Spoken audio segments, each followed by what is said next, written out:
బాపట్ల జిల్లా చీరాల్లో నాగుల చవితి పర్వదినం సందర్భంగా ఆధ్యాత్మిక వాతావరణం ఏర్పడింది. నాగేంద్ర స్వామి పుట్టల వద్ద భక్తుల రద్దీ నెలకొంది. తెల్లవారుజాము నుండే భక్తులు నాగేంద్ర స్వామి ఆలయంలో పుట్టల వద్దకు చేరుకుని భక్తి శ్రద్ధలతో పుట్టల్లో పాలు పోసి ప్రత్యేక పూజలు నిర్వహించారు.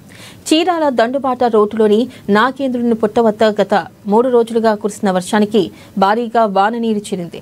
భక్తులు నీటితో ఇబ్బందులు పడుతూ సైతం నాగేంద్రుని ఆలయం పుట్ట వద్దకు చేరుకుని స్వామికి ప్రత్యేక పూజలు నిర్వహిస్తున్నారు.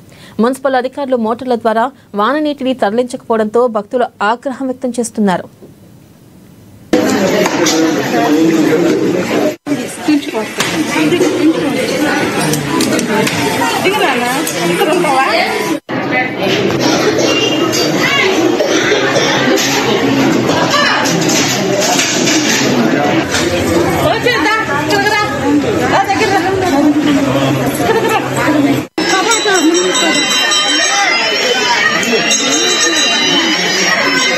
Yeah.